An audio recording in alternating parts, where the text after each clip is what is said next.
یعنی کئی چیزیں اس کائنات کے اندر کہ جن کو ابھی ہم صرف ان کو جانتے نہیں، ان کی ڈیٹیلز تو چھوڑ ہی دیں، ہمیں تعارف بھی نہیں۔ میں نے کئی دفعہ بتایا کہ اس کائنات کے اندر اس وقت 250 بلین گلیکسیز دریافت ہو چکی ہیں، 250 ارب۔ ان گلیکسیز میں سے ایک گلیکسی ہماری ملکی وے ہے، جس میں 300 ارب سے زیادہ سورج ہیں، جن میں سے ایک سورج ہی ہے، اور یہ سب سے چھوٹا سورج ہے۔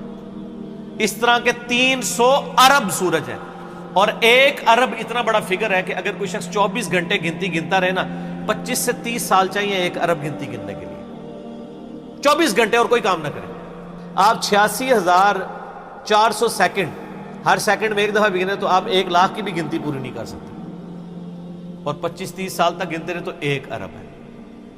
تو 300 ارب سورج ادھر ہیں، اور اس طرح کی 250 ارب گلیکسیز ہیں۔ اسی لیے سائنٹسٹ کہتے ہیں کہ سمندر کے ریت کے ذرے جو سمندر کے کنارے پہ ہیں وہ کم ہے، کائنات میں جو سیٹلائٹس ہیں، سٹارز ہیں، وہ اس سے زیادہ ہیں۔ اتنی بڑی کائنات ہے سر، کوئی امیجن نہیں کر سکتا۔ اور پھر اس کے اندر جو ہارمنی ہے سر، وہ سب سے بڑی بات ہے۔ کائنات خالی بنائی نہیں، بنا کے چھوڑ نہیں دی ہے، اتنی بیلنس ہے کہ وہ کسی کے چلائے بغیر چل ہی نہیں سکتی، اتنی بیلنس ہے۔ آپ کو اندازہ نہیں ہے، پوری گلیکسیز ایک دوسرے میں سے یوں گزر جاتی ہیں اور کوئی سٹار دوسرے سے نہیں ٹکراتا، جس میں اربوں سٹارز ہوں اور وہ گزر جائیں۔ سر آج تک ہمارے آباء و اجداد میں سے کسی نے سورج کہ سورج نہ نکلا ہو، کبھی نہیں ایسا۔ سن ان لاز کا پابند ہے جو اللہ تعالیٰ نے اس کی ڈیسٹنی میں مقرر کرتی ہیں پچھلے 15 ارب سال سے۔ ود رسپیکٹ ٹو زمین، ظاہر ہے سورج تو نکلتا ہے، غروب تو نہیں ہوتا، ود رسپیکٹ ٹو زمین۔ سورج کا کوئی باپ ہے جو اس کو چلا رہا ہے، 15 ارب سال سے بغیر فیول کے وہ چل رہا ہے، اور اس کے اندر اتنی روشنی ہے کہ ہر سیکنڈ میں 50 کروڑ ایٹامک بم کے برابر انرجی صرف ایک سورج میں سے نکل رہی ہے۔ اس طرح کے 300 ارب سورج ہیں، یہ ایک گلیکسی ہے، اور اس طرح کی 250 ارب گلیکسیز اور انبلیویبل ڈیٹا ہے۔ اور یہ تو وہ ہے جو ناسا نے بھی دریافت کی ہے، ابھی آسمان تو پتہ ہی نہیں کہاں پہ ہے، اور یہ زمین کے اندر ہی آپ اس وقت صرف زمین کے اوپر 20 لاکھ مخلوقات کی سپیشیز دریافت ہو چکی ہیں، 2 ملین سپیشیز۔ یعنی اگر آپ گننا شروع کریں، انسان، گھوڑا، گدھا، کوا، چیل، مرغی، اس طرح آپ سپیشیز نباتات اور حیوانات کی گنے نا، ان کی سپیشیز کی تعداد 20 لاکھ 2 ملین ہے۔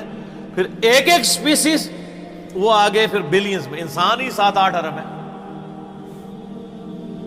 زمین پہ صرف حشرات الارض، انسیکٹس اور کیڑے اتنے ہیں کہ ہر انسان کو اگر 20 کروڑ کیڑے دے دیے جائیں، 8 ارب کے قریب انسان ہے نا، ہر بندے کو کہا جائے 20 کروڑ لے لو کیڑے، تو اس سے زیادہ کیڑے۔